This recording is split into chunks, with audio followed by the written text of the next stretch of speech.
In today's health-conscious world, the term organic is seen as synonymous with being healthier. This common belief suggests that the production methods around organic farming produces more nutrient-dense or healthier overall fruits and vegetables. However, this assumption oversimplifies the complex topic around nutrition and food quality. So let's dive into what organic really is and if it's worth the extra cost as a consumer. If all that sounds good to you, let's go.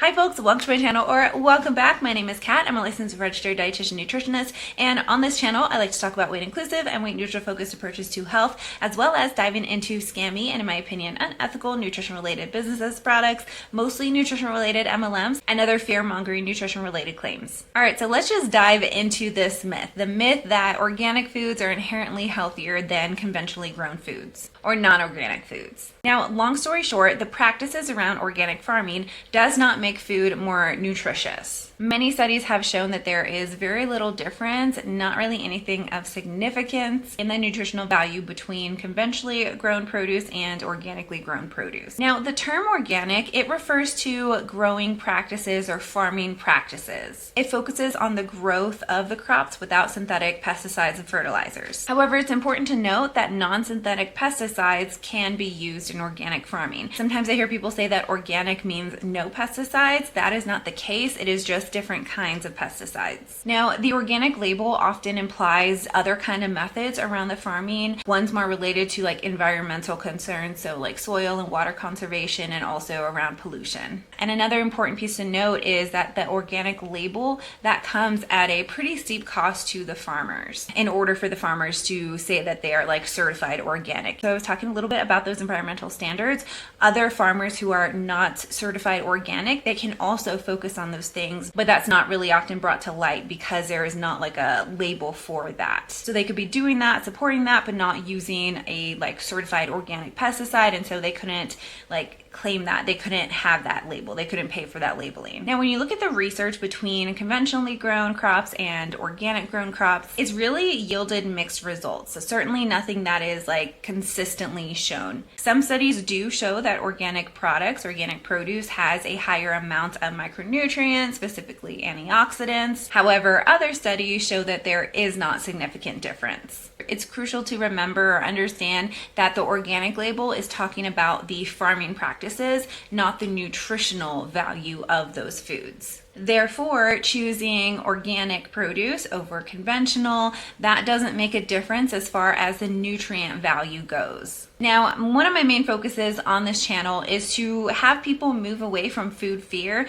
to really give them information, give them even a place to start to do their own information gathering, really a start to provide some evidence-based information so they can start having informed choices. And so if organic produce is something that you really want to consume or purchase or continue to purchase, that is okay. But if you feel like you're not making the healthiest choices, if you're feeling a little bit guilty maybe for choosing the conventionally grown produce instead of the organically grown produce, there is no need for that guilt. There is no need for that food fear. You are making a fantastic choice in choosing to purchase and consume those conventionally grown fruits and vegetables. One of the most frustrating or like just sad things that has come out of the whole like conventional versus organic debate is that some people feel bad because they can't purchase the organic produce, the organic crops, especially because of its higher price typically, and they think that the conventional ones are like unsafe or not as healthy,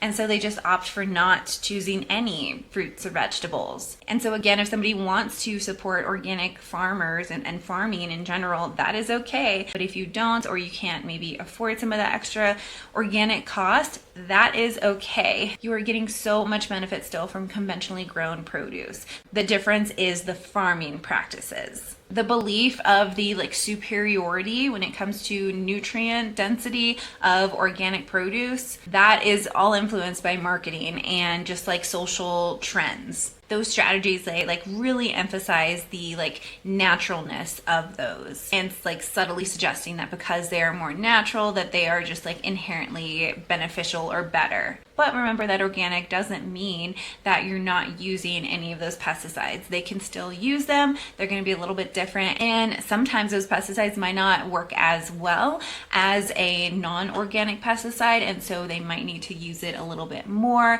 in a larger amount or more consistently. So like, it's never like an all or nothing kind of thing, like one is better than the other. There are benefits, there are pros and cons. So now that we have kind of discussed the nutrient quality of it, let's talk a little bit about the pesticides and some of the concerns around those. So pesticides are a way to manage pests and also control for disease, which can help overall down the line with the yield and the overall like cost of the food. If there's a lot of pests that are going around eating up all the food, then that's going to make food costs increase because there's less of it, like the food availability. Now, there are concerns around the pesticide residues, like what stays on the produce. Regulatory bodies set limits so that they remain in a safe amount for consumption. And advances in agricultural technologies are always continuing to learn more and continuously improve in the efficacy and the safety of what they're using. One of the concerns around organic produce is not only the higher cost, but also typically there is lower accessibility for many people. And that can be a barrier for some people in choosing those organic options. And so sometimes that can lead people to feeling a little bit frustrated, feeling like they need to purchase the organic or they should purchase the organic.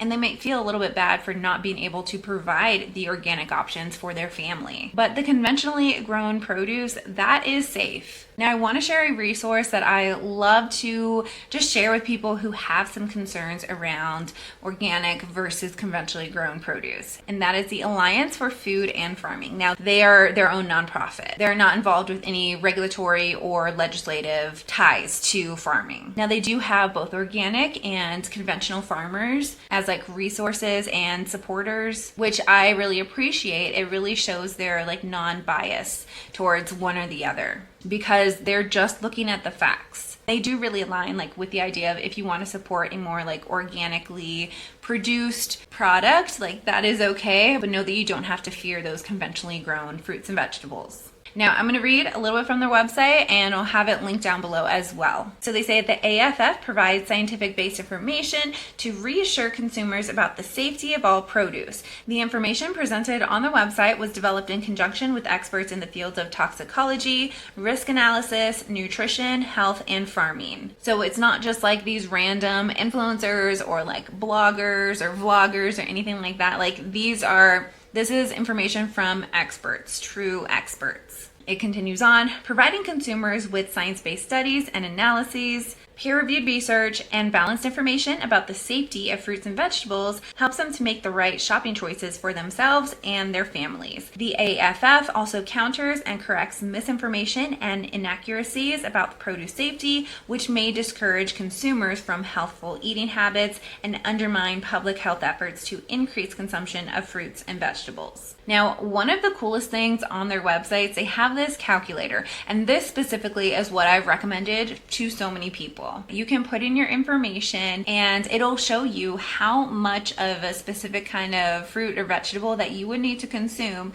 in one day in order for it to be at an unhealthy amount of that pesticide residue. So it's called the Pesticide Residue Calculator. For me, I could consume over 13,000 servings of blueberries in one day without any effect, even if the blueberries have the highest pesticide residue recorded for blueberries by the USDA. And I could also consume over 18,000 carrots in one day without any effect, specifically about the pesticide residue. I would have a lot of other effects going on if I ate 18,000 carrots a day, but this is a really great calculator. It really helps to put what the evidence is into actual like practice. It makes it really, I think, helpful to see and can really shed light on a lot of the misinformation and fear mongering that we typically see around organic versus conventional farming. So if you're wondering about like whether to go organic or not, that is a really great website. There's a lot more information there because there is so many mixed messages about organic organic versus conventional farming, and it can get really overwhelming, it can get confusing,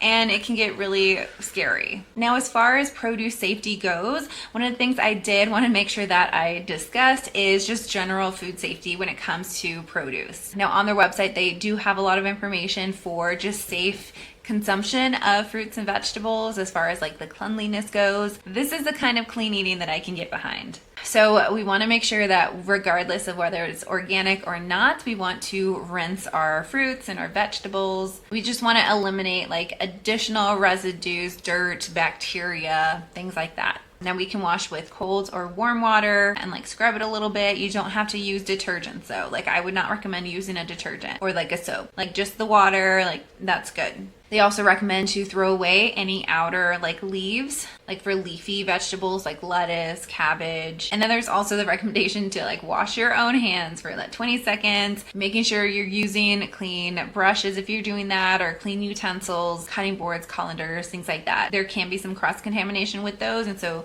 just clean them. Now, in conclusion, again, if you want to eat organically grown produce, go ahead, totally fine, but just know that it does not mean that it is nutritionally superior. The point of this is just to really encourage the idea of having informed choices and to reduce some of that food fear that I think that's really easy to fall into. What I think anyway, it's really easy to fall into about the differences between conventional versus organic. All vegetables are awesome vegetables as long as you're not allergic to them or anything. It doesn't matter so much how they were grown. I'm not a hater towards organically grown produce or like farming methods. I think we can use both. I think they all have their pros and their cons. The focus of this is really talking about the nutritional values. So let me know if you have any questions. If so, if I can't answer it, if I don't know, I'll try to help guide in the right direction of something that might be helpful or beneficial. If you like this video, please leave a like and make sure you're subscribed. If you haven't already, I greatly appreciate that. And remember, you can strive for health without subscribing to diet culture. I'll see you later.